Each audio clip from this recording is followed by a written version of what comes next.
Hi everyone. और आज मैं पीएचडी एप्लीकेशन फॉर्म के बारे में बात करूंगा आप सभी से, क्योंकि बहुत दोस्तों का जो मेरा यूट्यूब वीडियो है उस पर कमेंट आया था कि आप एप्लीकेशन फॉर्म के बारे में बताइए। और बहुत दोस्त जो इस बार पीएचडी एडमिशन लेना चाह रहे हैं उनका भी मैसेज आया था पर्सनली, जो मुझे जानते हैं, कि पीएचडी एप्लीकेशन फॉर्म कब स्टार्ट होगा इस बार, खासकर जेएनयू और डीयू का। तो मैं उसी पर आज बात करूंगा और मैं कोशिश करूंगा कि जो भी पीएचडी एप्लीकेशन फॉर्म से रिलेटेड जो भी डाउट्स कंसर्न हैं आपके, उसको एड्रेस किया जाए इस वीडियो के माध्यम से। और जैसे आप जानते हैं कि इस बार जो एप्लीकेशन फॉर्म है, जनरली जो पिछले साल देखिएगा तो जून जुलाई तक एप्लीकेशन फॉर्म आ जाता था पीएचडी एडमिशन का। अगर आप जेएनयू का देखें या डीयू का देखें, पिछले बार क्या था कि जुलाई तक आ गया था अपना application form, PhD application form. तो उसके कारण भी काफ़ी दोस्त इस बार पैनिक हो गए हैं कि एप्लीकेशन फॉर्म काफ़ी डिले हो रहा है, उसका कारण क्या है। तो जैसे सबसे पहले थोड़ा सा देखेंगे कि इस पर थोड़ा सिचुएशन अलग हो गया है। इस पर क्या है कि पीएचडी एडमिशन प्रोसेस जो है आपका चेंज हुआ है। पिछले बार क्या होता था कि अलग अलग यूनिवर्सिटी अपने एंट्रेंस एग्जाम लेते थे, उस एंट्रेंस एग्जाम के थ्रू एडमिशन होता था और जेआरएफ के थ्रू एडमिशन होता था। लेकिन इस बार यूजीसी नेट जो है, जो हायर एजुकेशन को रेगुलेट करता है, उसने एक न्यू पॉलिसी लाया है। और उसका कहना है कि नेट जो एग्जाम होता है, जो एनटीए कंडक्ट कराता है, उसके बेसिस पे एडमिशन कराया जाए।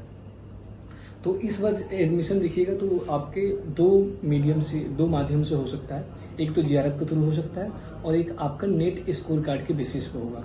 मान लीजिए जैसे आप एग्जांपल दे रहा हूँ जेएनयू का, हम सबसे पहले समझते हैं कि जेएनयू में जैसे आप देखिएगा कुछ सेंटर हैं, जो मैं पिछले वीडियो में भी बताया हूँ और उस बात को ही रिपीट कर रहा हूँ कि कुछ सेंटर जो है जो जेआरएफ के बेसिस पे ही एडमिशन लेते हैं। जैसे मान लीजिए आपके पास जेआरएफ है, जैसे मैं एग्जांपल दे रहा हूँ, लॉ एंड गवर्नेंस सेंटर है यहाँ पर, स्पेशल सेंटर है, काफ़ी बढ़िया सेंटर है। वहाँ पर जो है एडमिशन जो है जेआरएफ के थ्रू होता है। वहाँ 12 सीट निकलता है या 10 सीट निकलता है या 15 सीट निकलता है, कितने भी सीट निकलते हैं वो आपके जेआरएफ के थ्रू भरा जाता है। अगर आपके पास जेआरएफ है तो आप अप्लाई कर सकते हैं।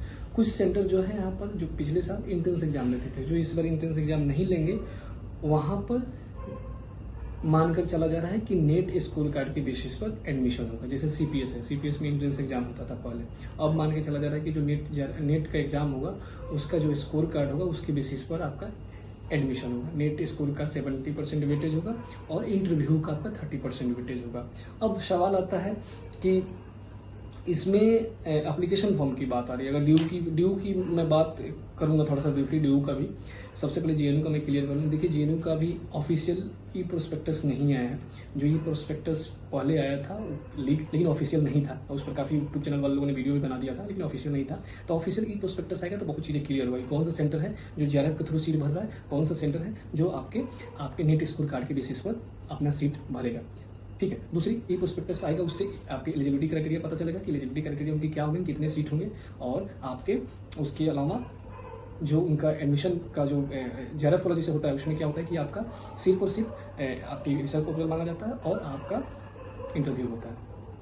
तो ये प्रोस्पेक्टस आएगा तो क्लियर होगा। तो देखते हैं कि प्रोस्पेक्टस कब तक आता है।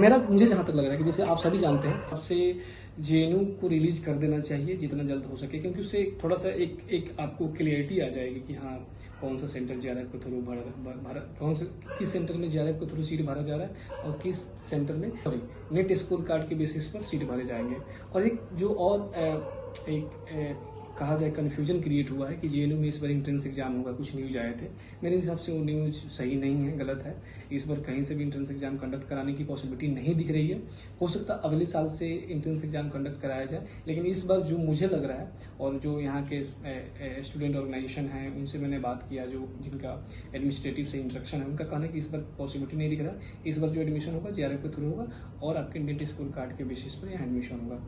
अब सवाल उठता है कि एप्लीकेशन फॉर्म कब आएगा। देखिए एप्लीकेशन फॉर्म मेरा सेंस है, मुझे लगता है कि एप्लीकेशन फॉर्म की जहां तक बात है, एप्लीकेशन फॉर्म जो है आपका नेट का एग्जाम जब हो जाएगा, तो मेरे हिसाब से 4 या 5 सितंबर को नेट एग्जाम खत्म हो रहा है, 4 को पॉलिटिकल साइंस का है। तो मेरे हिसाब से अब सितंबर के स्टार्ट से एप्लीकेशन फॉर्म स्टार्ट होगा।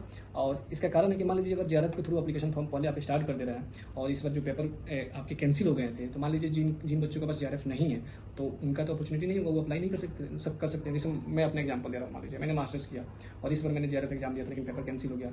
अब लॉ एंड गवर्नेंस जेआरएफ के थ्रू अभी एप्लीकेशन फॉर्म स्टार्ट निकाल देगा, तो मैं तो उस प्रोसेस से एक्सक्लूड हो जाऊंगा ना। तो मुझे जहाँ तक लग रहा है कि जो जेएनयू एडमिनिस्ट्रेटिव है वो आपके कहीं ना कहीं इसका इंतजार कर रहा है कि कम से कम नेट एग्जाम हो जाए, उसके बाद एप्लीकेशन फॉर्म स्टार्ट किया जाएगा और एप्लीकेशन फॉर्म 1 महीने तक चलता है। उस बीच में आपका रिजल्ट भी आ जाएगा नीट का, और अगर जिनके पास जीआरएफ क्वालीफाई होंगे तो जो जीआरएफ के थ्रू एडमिशन होगा उसमें अप्लाई कर सकते हैं, और उसमें नहीं कर सकते हैं तो नेट स्कोर कार्ड के बेसिस पर, जहाँ नेट स्कोर कार्ड के बेसिस पर एडमिशन होगा वहाँ अप्लाई कर सकते हैं। तो मुझे लग रहा है कि सितंबर में पॉसिबली एप्लीकेशन फॉर्म स्टार्ट हो जाना चाहिए, उसके पहले भी थोड़ा सा हो सकता है, लेकिन 1 महीना पूरा सितंबर मुझे लगता है एप्लीकेशन फॉर्म प्रोसेस चलेगा, क्योंकि पूरा सितंबर तक नेट का जो रिजल्ट है वो आ जाएगा। तो आप उस प्रोसेस से आप एक्सक्लूड नहीं होइएगा। मान लीजिए आपके पास जीआरएफ नहीं है तो कम से कम आप एग्जाम दीजिएगा और रिजल्ट आ जाएगा तो आप अप्लाई कर सकते हैं।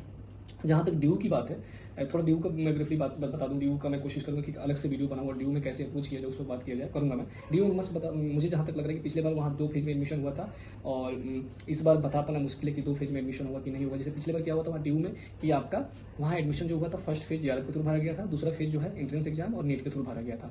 तो इस बार वहाँ भी एक प्रोस्पेक्टस नहीं आया है, तो बता पाना मुश्किल है कि 1 फेज में ही एडमिशन होगा कि 2 फेज में होगा। मुझे जहाँ तक लग रहा है कि 1 फेज में ही इस बार एडमिशन ले लेंगे, क्योंकि जीआरएफ और नेट स्कोर कार्ड के जो नेट स्कोर कार्ड के बेसिस पर जो भी स्टूडेंट है और जिनके पास जीआरएफ है उन सबको बुला लेंगे और एक ही बार इंटरव्यू ले लेंगे।